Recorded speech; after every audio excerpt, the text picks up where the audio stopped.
Antes de eu contar a minha história, né, que aliás é o que eu melhor sei fazer, eu acho, contar a história, eu quero que vocês conheçam a Cícera, que vocês ainda não conhecem. Vocês conhecem a Cícera, professora de educação infantil, né? Vocês conhecem a Cícera, escritora, contista e poetisa. Vocês conhecem a Cícera, contadora de história. Hoje eu quero que vocês conheçam a Cícera, pastora.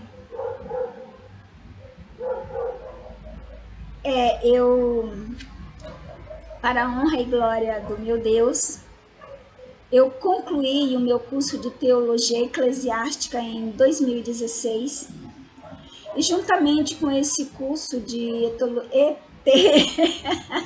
gente, e juntamente com esse curso de Teologia Eclesiástica, eu concluí um curso de formação de pastores pela Faculdade Gospel Internacional. E fui ungida, né, no dia 16 de abril de 2016. Eu nunca ministrei em nenhuma igreja, né? Nunca, e no momento também não estou ministrando, administrando nenhuma igreja. Porque o meu ministério, na verdade, sempre foi na área de artes. Antes de fazer teologia, eu já participava na igreja, né? Fazia parte do teatro, onde eu escrevia peças, fazia adaptação, criação de texto, organizava o cenário, na parte geral do teatro na igreja. Criação de texto, adaptação, digitação, formatação, o ensaio das pessoas, cenário, figurino, tudo. Eu tenho experiência nessa área, é a área que eu gosto de fazer e eu acredito que seja o meu ministério, né? Porque Deus tem me abençoado grandemente. Já fiz palestras, já ministrei palestras, oficinas, dirigi peças de teatro na igreja, fora da igreja, e é uma coisa que eu sei fazer, que eu gosto de fazer e faço com muito amor. Então, hoje eu estou apresentando a vocês a Cícera que vocês ainda não conheciam, a Cícera Maria, pastora. E, assim, o que eu tenho para compartilhar com vocês hoje é uma história que eu sei contar bem, graças a Deus, mas é um testemunho, um lindo testemunho.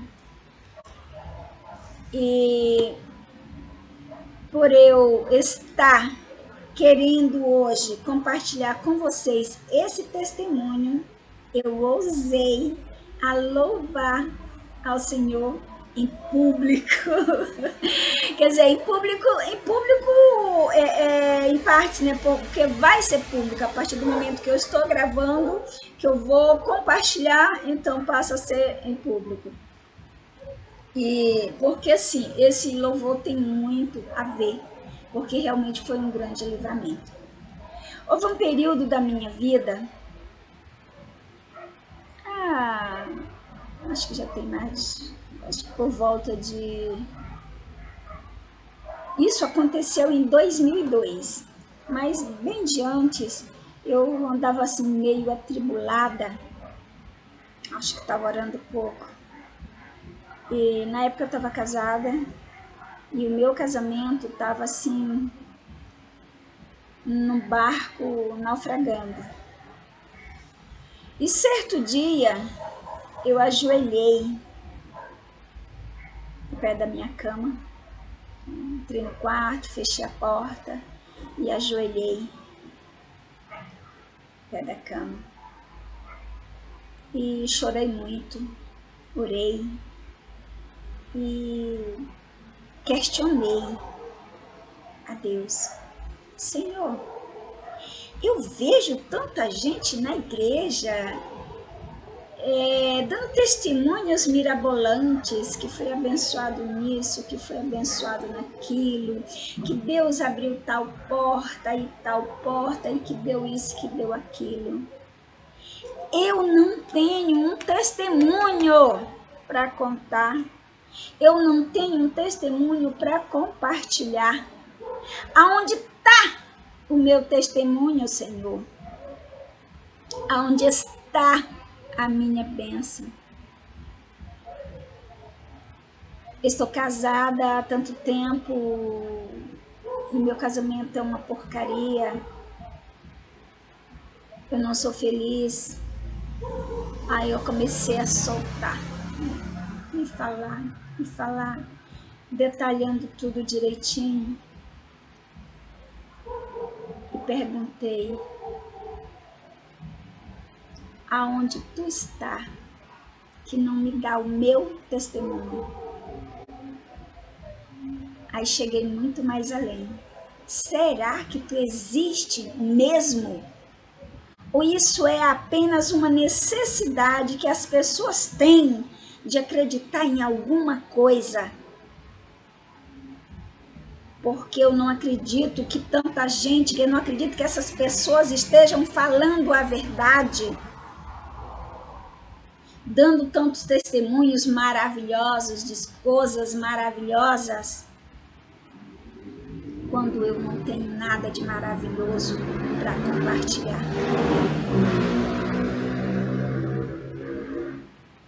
E chorei muito nesse dia. Depois eu pedi perdão. Pedi perdão por ter perguntado, né? Questionado da existência. Porque eu estava tão amargurada, eu estava tão infeliz que eu questionei. Pedi perdão. Nessa época eu estava fazendo um curso de arte dramática, de preparação para filmes e TV. E ao terminar o curso, eu fui convidada a ir para São Paulo para participar de uma seleção para fazer o meu primeiro filme. Esse meu curso que eu fiz era pela WR Filmes, São Paulo. Na época eu não tinha DRT ainda. E o passar nessa seleção me daria direito a tirar o meu DRT como atriz e a participar desse filme. E era até um filme meio espírita, porque era o título do filme era Amor Após a Morte. Aí tá, eu fiquei muito animada, né, e comecei a me preparar para participar desse filme. E comecei a orar, né? Orei, jejuei e pedi: Senhor, eu quero passar nesse teste. Eu quero passar nesse teste. E eu fiz umas 2, 3 semanas, eu não lembro mais direito, de jejum e oração. Jejum pesado, da meia-noite às 6 da tarde. Jejum absoluto.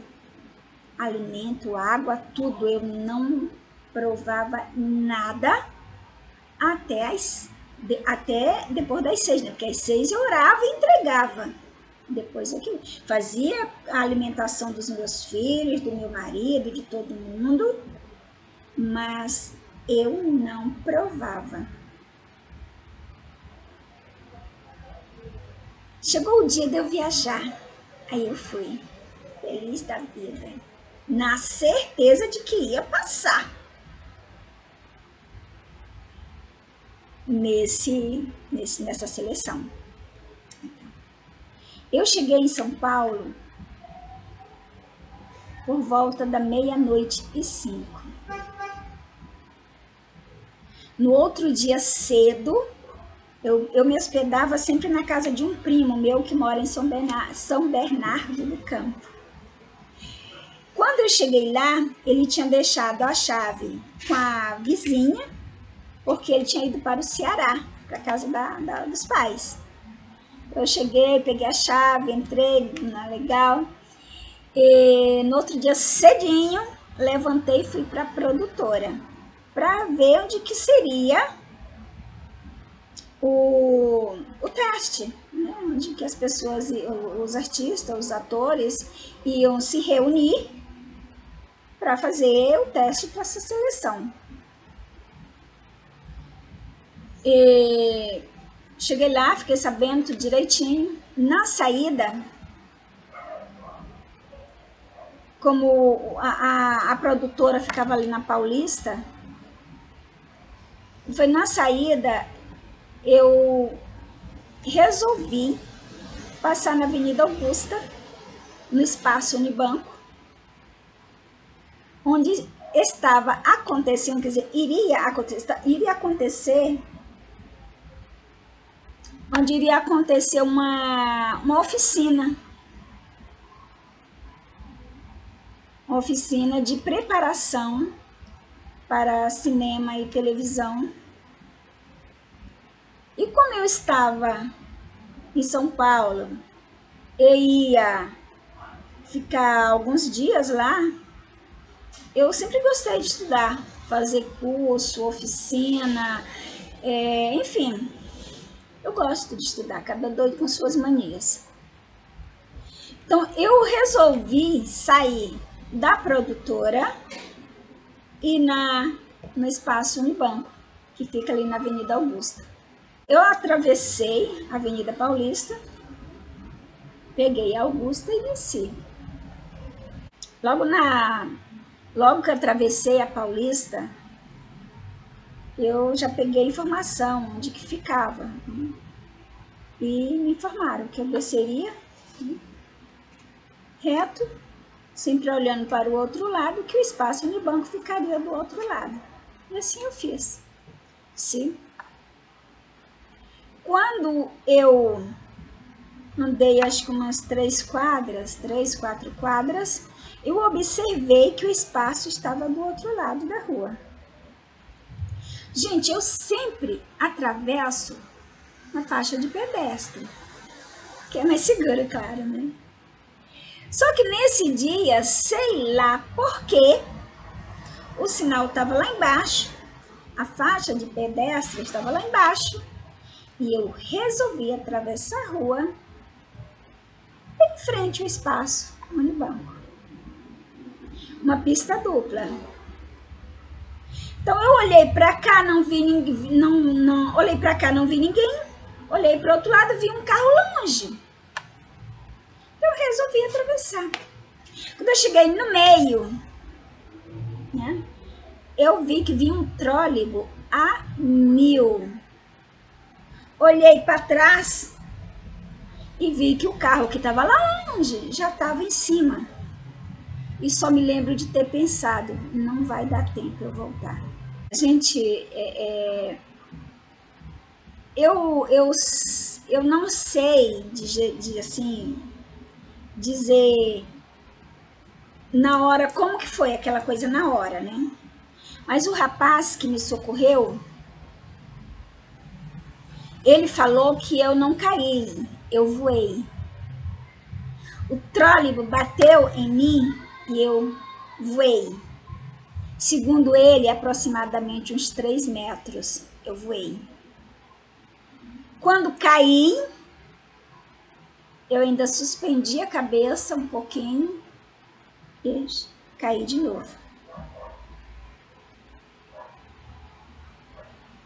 E nessa hora jorrou sangue do meu nariz, da minha boca, dos meus ouvidos. e cobriu de gente em cima. O interessante disso é que eu vi tudo como se fosse outra pessoa. O meu espírito, eu acredito que foi isso, saiu do meu corpo, porque eu me via assim, ó, de braço cruzado, assim, né? Olhando para aquele corpo no chão. Eu me vi assim, ó, de braços cruzados, observando aquele corpo no chão estirado. Eu vi quando o motorista do ônibus chegou correndo, apavorada. Eu não tive culpa, não deu tempo frear, eu não consegui. Não foi culpa minha. E o rapaz pedindo, calma, gente, isso aí o povo em cima. Ela morreu, vê se ela morreu, vê se ela morreu. E o rapaz que estava cuidando de mim pedindo, gente, afasta, afasta. E eu vi aquele sangue descer e aquele corpo esticado, como se fosse outra pessoa. E o motorista se explicando, o rapaz pedindo para o povo afastar, e um perguntava, ela tá respirando, outro pega aqui, e aquele negócio todo. Então eu vi que do meu lado esquerdo, tinha uma pessoa. Quer dizer, tinha uma pessoa, mas eu não via essa pessoa direito. Eu só ouvi quando a pessoa falou assim, não há mais nada a ser feito, vamos. Então, eu sumi daquele lugar, daquela roda de gente, local do acidente, onde eu estava vendo aquele corpo no chão. Eu sumi dali e apareci numa área verde, muitas árvores, e no meio era como se fosse gramado e bancos de madeira retos, aqueles bancos sem encosto, assim, só o banco mesmo, como se fosse em volta, rodeando aquela área verde, né? E em cada banco uma pessoa deitada de bruço, esticadão, os olhos fechados. Gente, mas o interessante é que eu estava ali de olhos fechados, mas eu via tudo. E estava lá esticada naquele banco, todo mundo lá. Todo mundo igual. Cor, cabelo, roupa, tudo igual. Não dá para diferenciar se é homem ou se é mulher, porque é todo mundo igual. E todo mundo lá esticadão, como se estivesse num estado de recuperação. Então, mesmo com os olhos fechados, eu vi quando duas pessoas vieram de entre as árvores, né? Saiu de lá, entrou aqui no meio, aqui entre os bancos, né? E saiu. Eu chegava no banco, olhava para aquela pessoa, uma das pessoas, né? Eu estava esquecendo dessa parte. Uma das pessoas trazia na mão uma prancheta. Eu não sei se aí para vocês o nome se dá esse, aqui na minha região se dá esse. É um pedaço de madeira com um troço assim que prende os papéis. Então, essa pessoa, uma dessas pessoas, trazia na mão isso, essa prancheta, né, com papéis. Então, ela chegava naquele banco, olhava aquela pessoa que estava lá esticadão, olhava para o papel e tocava para outra pessoa. Seguia do outro banco. Como se ela estivesse vendo, como se tivesse os dados daquela pessoa, o que aquela pessoa tinha, o que ela, enfim, estava ali naquele papel, naquela prancheta. Então, ela chegava no outro, fazia a mesma coisa, olhava para a pessoa e olhava para o papel. Ia seguindo as duas, né? Aí fizeram aquela volta todinha e chegou em mim. Chegando em mim, as duas pessoas, né? Também igual a todas lá, não tinha diferença entre elas também. Ela olhou para mim olhou para a prancheta e olhou para outra pessoa que estava com ela e disse: o que ela está fazendo aqui? A outra disse: não sei, mandaram ela para cá. Ela disse: mas pode mandar embora, ela não pode ficar aqui. Ela disse: não pode por quê? Ela disse: não sei, ordem lá de cima. Pode mandar de volta que ela ainda tem muita coisa para fazer. Gente, nessa mesma hora, eu me vi em casa. De lá, assim, de repente, eu sumi daquela área verde e cheguei em casa. Em casa eu vi meus filhos, eu vi tudo direitinho.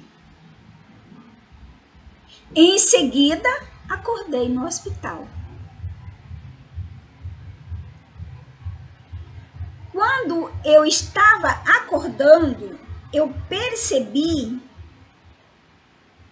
que estava no hospital. Então, quando eu percebi aquilo, eu já comecei a orar em pensamento, né, na mente, no coração. Eu não falei nada.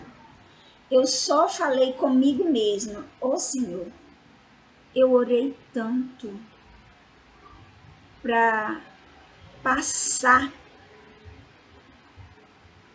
nessa seleção. Eu orei tanto, por que eu tô aqui? E agora? O teste está em cima, e agora?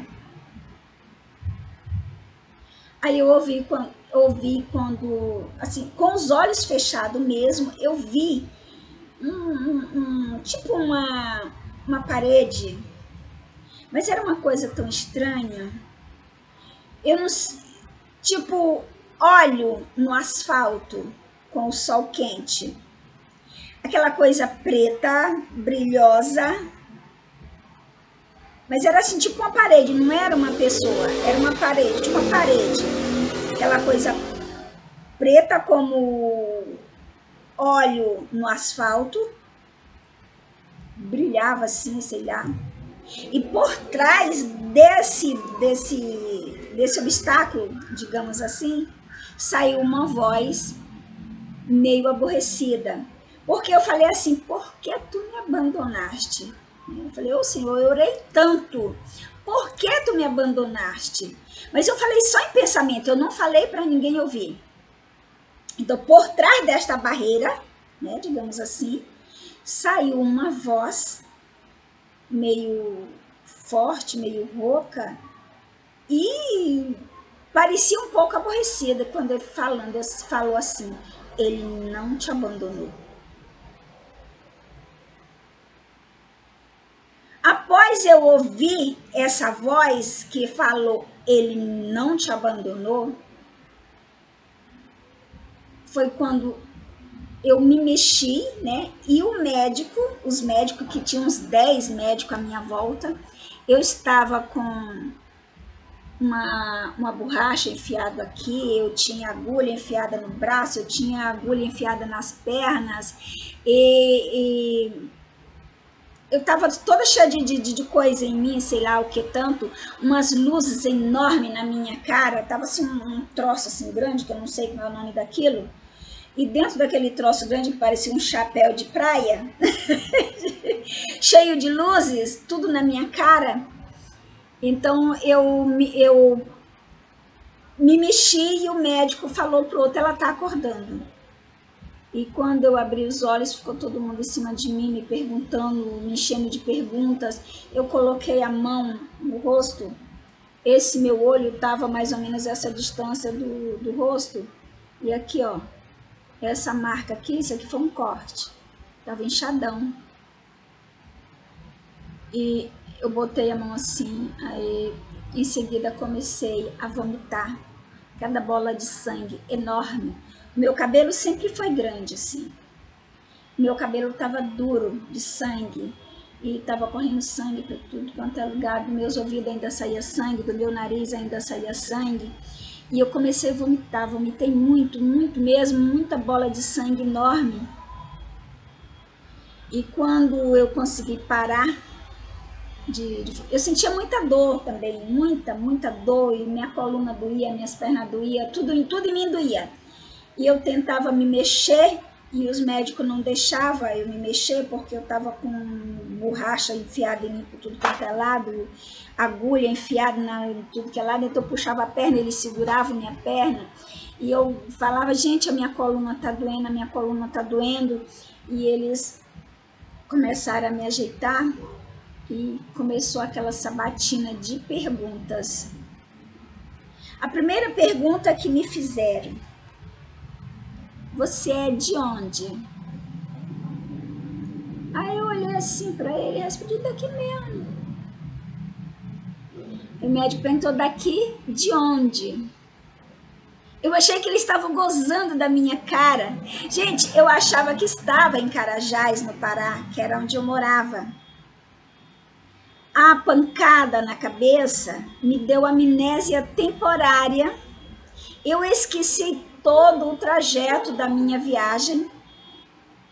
Não lembrava que eu tinha viajado. Na minha cabeça eu estava arrumando alguma coisa, que eu tenho mania de ficar fazendo tudo dentro de casa. Dentro de casa eu sou o pau para toda a obra, né? Quebrou uma telha, eu subo lá em cima e arrumo. Escolheu a tomada, eu vou lá e arrumo. Quebrou a torneira, eu vou lá e arrumo. E assim, meu marido era maravilhoso para botar as coisas dentro de casa. Ele é bom demais. Para ir para o serviço dele, ele ia até doente. Mas dentro de casa caísse o armário, não, ele só não deixava cair por cima dele, ele afastava para cair do lado. Para levantar, ele não fazia isso, ele não tinha essa habilidade. E eu não tinha paciência e tacava o pau fazendo tudo. Como ele sabia que eu fazia, acho que isso também, acho que eu acostumei ele mal. Acho que a culpa foi minha. Porque como eu sou agitada, eu não gosto de ver uma coisa por fazer e deixar para fazer depois. Aí, assim, eu largava o pau fazendo tudo e acabei acostumando ele mal. Eu acho que a culpa foi minha. Então, assim, ele ia, o trabalho dele, ele ia até doente. Eu falava, vai no médico, pega um atestado. Filho, não, ele ia. Cansou de ir doente para o serviço. E só na folga ele ia no médico. Então, aquilo, como eu tinha esse costume, o que eu imaginei? Quando eu estava acordando, eu percebi que estava no hospital, mas eu imaginei que eu estava fazendo faxina e tinha subido na escada e tinha caído da escada, então eu estava no hospital por isso. Na minha cabeça veio isso. Por isso eu orei em pensamento e falei, Senhor, eu estava orando, eu estava jejuando, eu estava entregando, porque eu vou viajar. Na minha cabeça eu ia viajar ainda, né? E o teste está chegando, como é que eu vou fazer? Como é que eu vou fazer? Por que tu me abandonaste? Foi quando a voz, né, lá atrás daquela plataforma escura não, era preta, brilhosa, como óleo no asfalto. Falou, ele não te abandonou.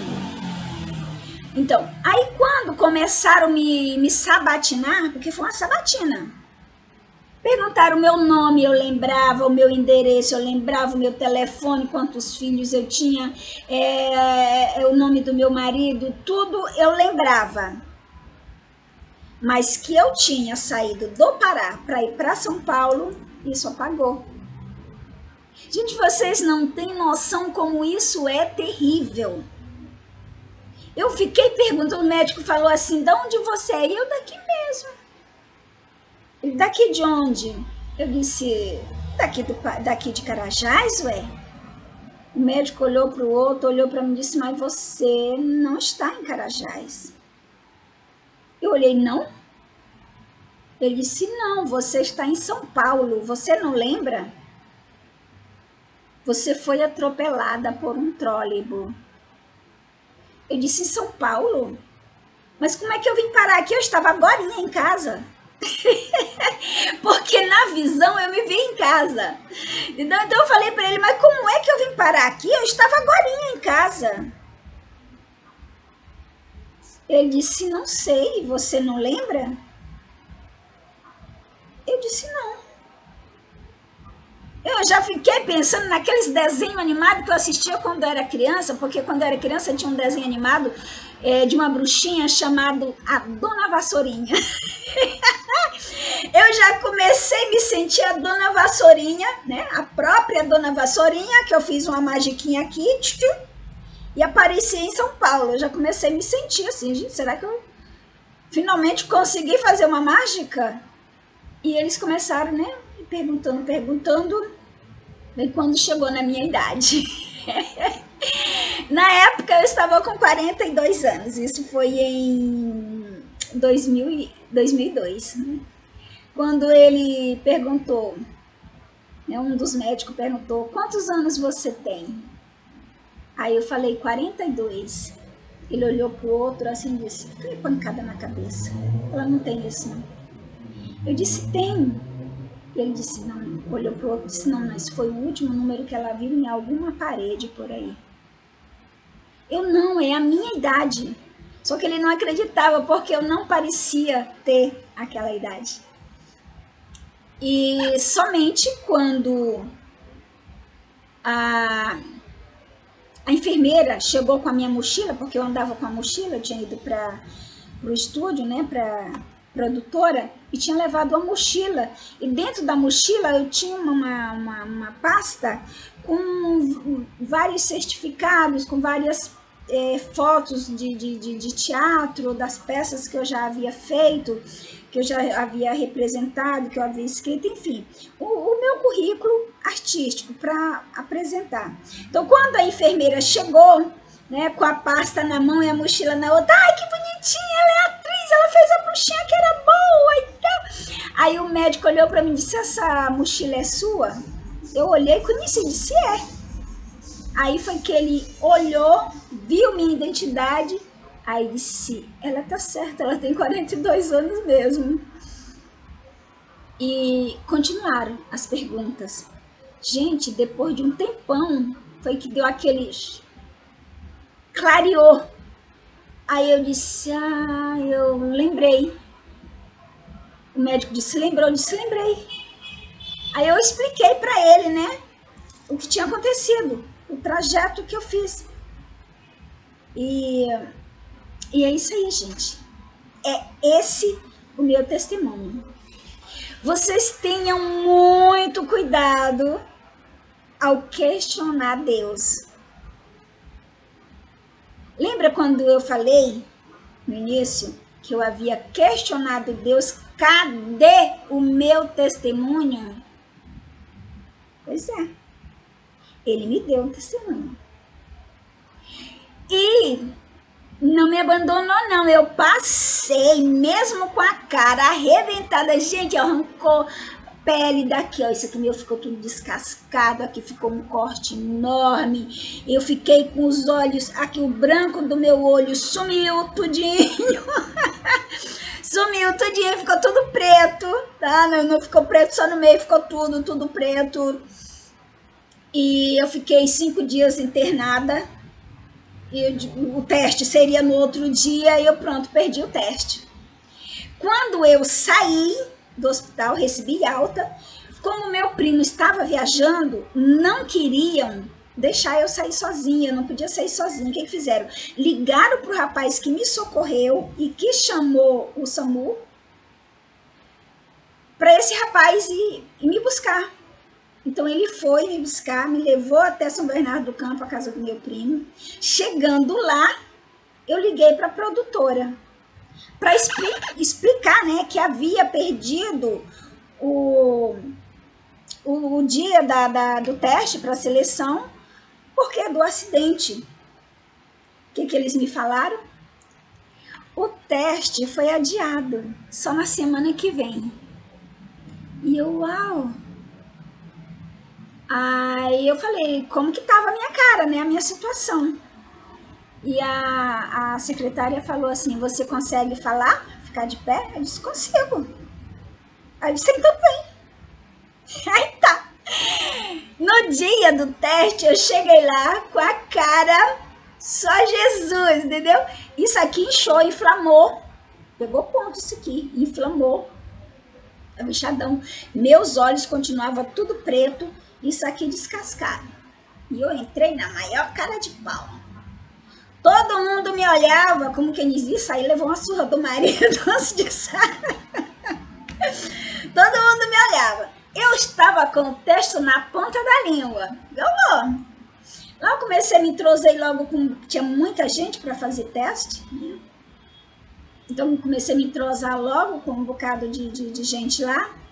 Me entrosei com um rapaz que eu tinha que contracenar com um rapaz. E esse rapaz eu nem conhecia, ele trouxe o texto dele decorado lá do lugar dele, inclusive ele era da Bahia. E eu trouxe o meu decorado. Na hora foram chamando, né? Foram chamando. Quando chegou na minha vez, o diretor olhou na minha cara assim, que viu aquilo tudo, né? Se você vai, eu digo, vou. Tô aqui pra isso. Subi no palco e dei o recado.